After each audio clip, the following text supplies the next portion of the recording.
pela palavra do Santo Evangelho, sejam perdoados os nossos pecados. Por esses dias, a comunidade tem percorrido um caminho precioso, que é esse caminho de preparação para celebrar o nascimento de nosso Senhor Jesus Cristo. A novena de Natal nas nossas paróquias, a novena de Natal nesta paróquia, sem dúvida enriquece a vida da comunidade. E esses momentos de vir outros padres partilhando a palavra, como vocês estão experimentando, é sempre uma riqueza. É uma riqueza para a comunidade e é uma riqueza para nós padres também, ter esse contato com vocês. Então, desde já, a minha gratidão por estar aqui e poder celebrar a Eucaristia e partilhar com vocês o que se propõe no tema desta novena deste ano. O objetivo dela é levá-los a uma reflexão interior de um caminho de espiritualidade aonde a comunidade deve tomar consciência cada vez mais de que vieram aqui para adorar o Senhor. O tema nos leva a pensar, a partir de um fundamento bíblico, 3 situações. Parece ser bem simples. Eu vou tomar aquilo que as festas natalinas apresentam para nós, a partir da Bíblia, da Sagrada Escritura, a partir de onde foi tirado o tema da novena deste ano, viemos adorá-lo, que é os magos. Então este é um dos pontos que eu gostaria de despertar dentro de nós, esse caminho que nos deve levar à adoração.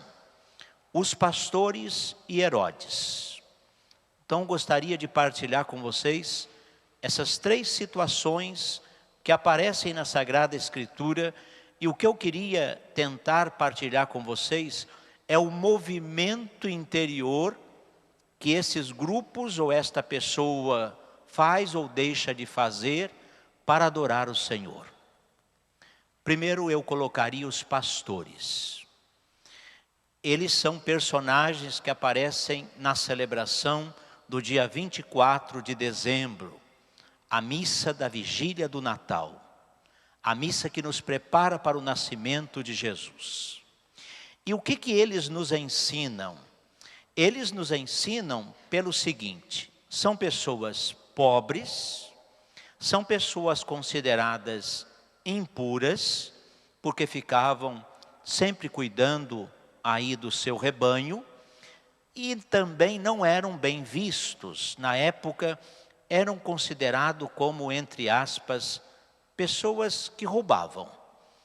Olha para vocês verem como que a graça de Deus se manifesta. Lembrando que o texto bíblico fala que é para estas pessoas, em primeiro lugar, que acontece o anúncio da boa nova do nascimento de Jesus. É para vocês que Jesus nasceu, diz o evangelista São Lucas. Então, situações de pessoas pobres, pessoas consideradas impuras e, entre aspas, ladrões. O que significa isto para nós? Significa que Deus antecipa tudo e Ele vai, com a sua graça, tocar nas pessoas que daquela época, mas também dos tempos de hoje, são os mais excluídos da sociedade. É como se fosse uma opção de Deus pelos mais necessitados, pelos mais frágeis, pelos mais excluídos. O que isto nos leva a pensar? Que este grupo de pessoas agraciados pela encarnação, pelo mistério do nascimento, não é simplesmente algo que parte de Deus. Partiu de Deus em primeiro lugar, é graça. Mas eles precisam dar uma resposta.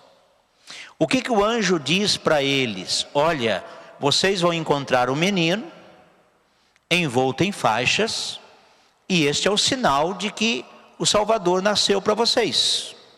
Gente, para aquele povo, naquela época, simplesmente ouvir que o Messias está ali, numa criança, envolta em faixas, numa manjedoura, eles acreditaram. Aqui está a beleza da resposta da graça. Deus antecipa, oferece a sua graça, mas essas pessoas resolveram o quê? Se colocar a caminho, decidem percorrer o caminho da fé.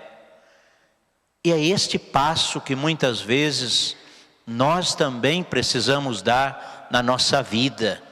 Nós, católicos, praticantes, vamos à missa. Quantos natais nós já celebramos, mas às vezes nos falta também esse passo, porque não é fácil para nós também dizer que Jesus está presente na Eucaristia. É preciso percorrer o caminho da fé, da mesma forma que os pastores precisavam acreditar que Deus estava naquele menino em faixas, envolta em faixas numa manjedoura. Nós também, quando chegamos ali naquela aparência do pão e do vinho, nós precisamos percorrer o caminho da fé. E eles decidem se colocar a caminho de Belém e encontrar-se com Jesus. Segunda situação, que são os magos. É daqui que vem o tema: vinde, adorá-lo, vinde, adoremos. Os magos, diferente um pouco dos pastores, são pessoas ricas, sábios, mas que precisam também percorrer o caminho da fé. Eles deixam suas terras, suas casas, deixam a sabedoria humana de lado e tentam buscar a única coisa que pode oferecer uma verdadeira alegria. Eles também percorrem o caminho da fé. Se os pastores precisaram sair de onde estavam, ir até Belém e encontrar exatamente como o anjo havia anunciado, os magos, eles também precisavam deixar aquilo que era meramente humano, todo o conhecimento, toda a sabedoria, e percorrer um caminho de fé em direção a Belém, para encontrar-se com o mestre de todos os mestres.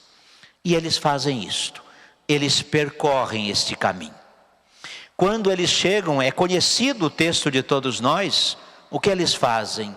Eles adoram, eles prostram diante de Jesus. A sabedoria que eles possuíam não era o suficiente para eles.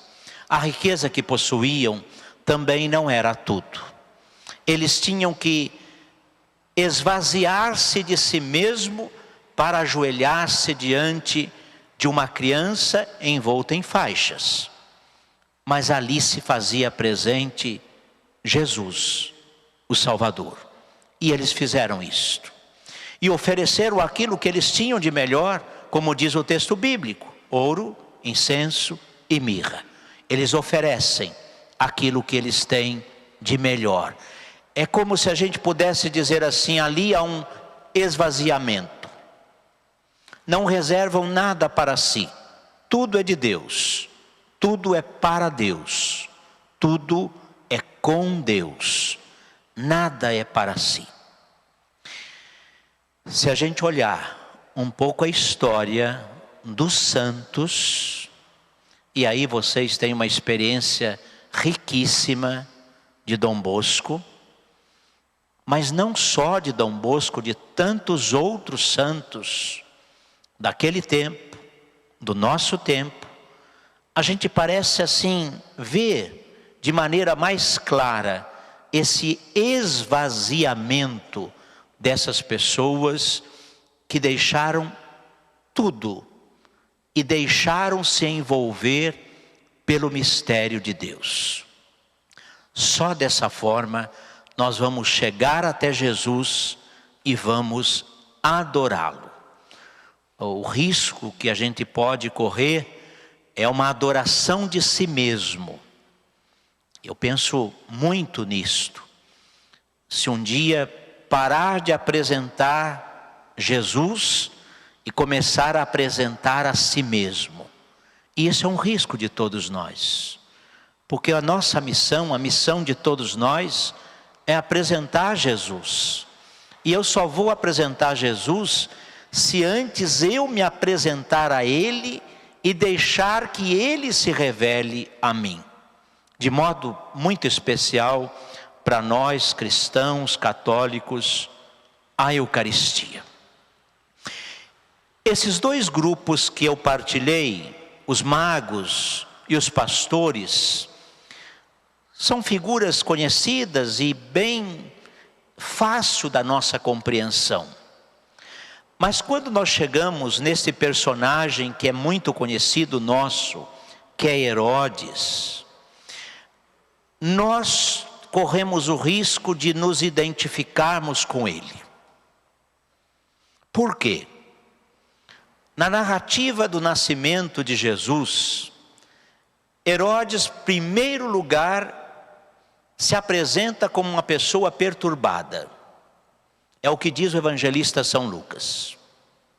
Herodes fica perturbado com o nascimento de Jesus. E por que ele fica perturbado? Porque ele tem medo de perder o poder. Olha, gente, isso vale para nós também. Às vezes nós temos medo de perder o poder.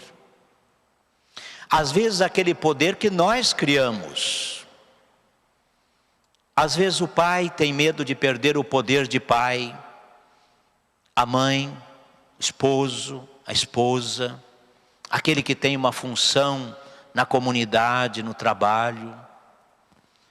E às vezes nós temos medo do outro que pode, quem sabe, entre aspas, ocupar o meu lugar, sabendo que ninguém ocupa o lugar de ninguém. Todos nós temos o nosso lugar e a nossa missão. E o que nós temos em Herodes é alguém que tem medo de perder o poder. Outra coisa, ele não quer saber de percorrer o caminho da fé. Quando os magos acabam indo até ele, o que ele diz para os magos? Olha, faz o seguinte, vai até ele, encontre para mim, depois volte me avisar que eu também quero ir adorá-lo. Ele não se coloca a caminho. Os pastores se colocam a caminho, os reis magos se colocam a caminho, Herodes não. Herodes prefere ficar acomodado e esperar que Jesus vá até ele. Ou esperar que alguém leve Jesus para ele. Aqui tem um ensinamento muito bonito para nós. Ninguém pode percorrer o caminho da fé por mim. Somente eu sou capaz de percorrer o caminho da fé. Por mais íntimo que seja o marido ou a esposa, o marido não pode percorrer o caminho da fé pela esposa, a esposa não pode percorrer o caminho da fé pelo marido. É pessoal. O encontro com Jesus Cristo, a sua procura e o adorá-lo é algo pessoal. Eu tenho que realizar, eu tenho que fazer. Então nós encontramos aqui alguém que está acomodado, alguém que não quer percorrer o caminho da fé, alguém que não tem humildade, porque percorrer o caminho da fé é uma atitude de humildade, adorar a Cristo é uma atitude de humildade, e ainda, ele não quer reconhecer Jesus como Deus. Ou seja, ele não quer alimentar a fé. Porque a fé precisa ser alimentada no cotidiano da vida. Nós não celebramos simplesmente a encarnação no dia 24 de dezembro, mas isso se prolonga em todos os outros dias do ano. É como se a gente pudesse dizer, Jesus nasce e renasce constantemente na nossa vida. Natal não é só no dia 24, não é só no dia 25 de dezembro, é todos os dias. É o exercício do movimento da fé que nós precisamos fazer para encontrar Jesus e para adorar Jesus. Percorramos esse caminho juntos, enquanto comunidade, unidos pelo altar e pela Eucaristia. A Eucaristia é que nos une e nos reúne. Nós, cristãos católicos, com este privilégio de saber que na Eucaristia nós sempre vamos encontrar e reencontrar o Cristo vivo, ressuscitado, encarnado. Que Deus nos ajude e nos fortaleça a viver bem esta nossa fé. Louvado seja nosso Senhor Jesus Cristo.